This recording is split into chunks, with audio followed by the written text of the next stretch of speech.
everyone, I'm Lynn with Psychic Focus at psychicfocus.blogspot.com, and today's topic is a little bit of a heavy one after the events of yesterday and waking up today, figuring stuff out, going through email, going through my texts, going through all my messages. I decided that I wanted to do a reading on Aunt T, which I think you know what that means. I can't really say the name because I don't want to get flagged, and censorship's going to be kicked in overdrive right now. And Pence, and basically what happened yesterday in DC. So I just pulled a couple of questions, meshed them together, and here's what we got. It says, Lynn, it would be much interesting to hear your take from a psychic perspective on the future events ahead, considering what went down yesterday, perhaps not what we'd all been hoping for, which I agree. Seems to me that Aunt Tifa, I think you know what I'm saying here, had a field day breaking the windows of the Capitol Hill where they were followed by peaceful protesters, curious to see what went on inside. Can you give your take on Pence and what's going on with him? So, like I said, someone posed this to me today. I also received tons of correspondence on it. So there's no time like the present to address this. And energetically, I don't see this over, regardless of what happens or who they name as being president. This isn't done. In many ways, I see this is just the beginning. I've always seen this election as a pivotal point in the country, but I was really unclear how it was going to manifest in our reality. Like, what is this going to look like in our day-to-day lives? What is going to go on? I also saw major social unrest in regards to changes and the shifts that are upon us right now. If they would have agreed to do the 10-day committee to audit the votes, the left would have certainly started some major rioting, and we all know that. By moving forward with the perceived outcome, the streets and small business owners may be safer now, but the patriots are not going to stand down forever and allow this to happen. So either way, things aren't going to be calm. What we see now is definitely not what's going to happen in the short term. When I really think on what's ahead, I admit it's really difficult for me because to get a true read, you have to get rid of all the emotion, and our current situation affects our lives, our children's lives, economy, our country. There's so much at play and at stake here. It's kind of hard to disconnect from it. A Biden path is going to be a direct path to socialism, and I just don't want that for my kids. So I really had to take some time and kind of mellow myself out because I'm trying to get as clear of a reading as I can. And after taking some time and allowing the emotions to settle, I see there's bad and good outcomes ahead. I get that Biden's going to be inaugurated and they're going to try to erase Trump from history almost as if he didn't exist. And patriots are not going to have it. And even though Trump may not be in office, the fight's going to continue on. And I see Trump releasing information and still keeping it going.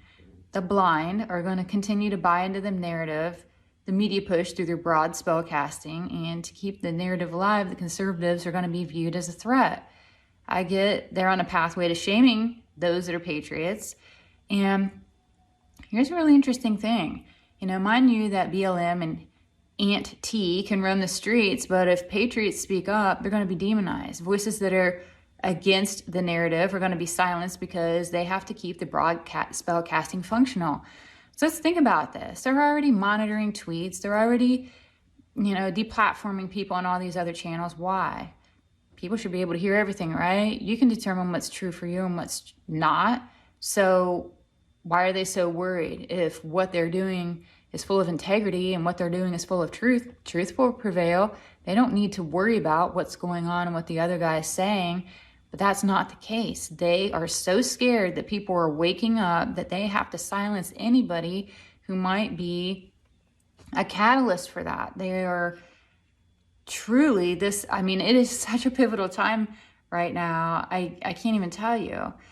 And when I witnessed yesterday, a lot of us watched what was going on. I witnessed the patriots, or who I initially thought were patriots, storm the Capitol. I immediately thought that they had been pushed to the brink, and this was it. I thought, oh wow, this is going to be the time. They're going to rise right now. There's no more silent majority. The majority is taken over here. And then as I watched them, I saw some hand signals and positions and pictures that were taken, and it dawned on me that these were just paid people to come in here and do this. And they were there to cause trouble and paint patriots. They were dressed like patriots, alluding they were, but it's really just to reinforce the narrative that patriots are dangerous.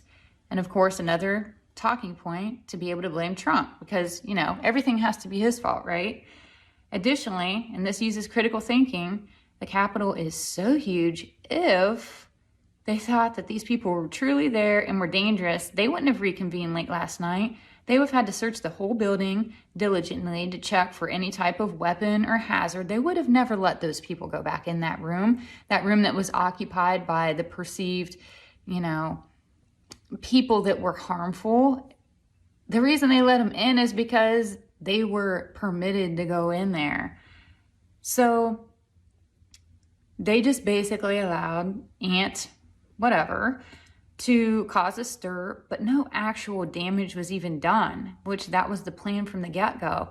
A true danger rioter they would have destroyed that whole place. They would have taken the gavel, they would have, you know, destroyed, they would have, you know, tried to get the ballots. They would have done whatever they could have, but they didn't. What did they do? They went in there and they sat, they posed. I think someone took a podium. So from an intuitive perspective, from my gut, and also from what I watched, these were not true rioters.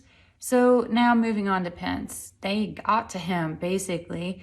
Pence had a moment to shine and a moment to stand out, but he could not rise to the challenge. I get he was done. He was worried for himself and his family, and he didn't want to live with a target on his back. I also get they have some kind of dirt on him, and already being a God-fearing man, he couldn't deal with it. To him, it wasn't worth it, and he was just happy to walk away from all of this. I do not see him standing with Trump as the fight continues past January. I think he's going to bow out and he will be done. And that was really all I had for this reading, but I thought it was important to just share this and even start a discussion or let people out there realize, hey, you're not alone in your thoughts, so trust what you're feeling. If you can do yourself a favor, turn off the TV, seek outside sources for information, and most importantly, listen to your inner God and your intuition to find the truth in independent thought.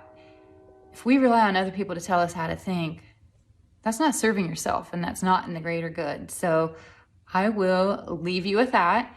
I'm going to thank you for listening. Please like my video, share my channel. All of it helps me out a lot in this very censored shadow banned world that is upon us. Again, I'm sorry my throat's all crackly today. I don't know what's going on here, but again, I'm Lynn with Psychic Focus at psychicfocus.blogspot.com. Thank you. Bye.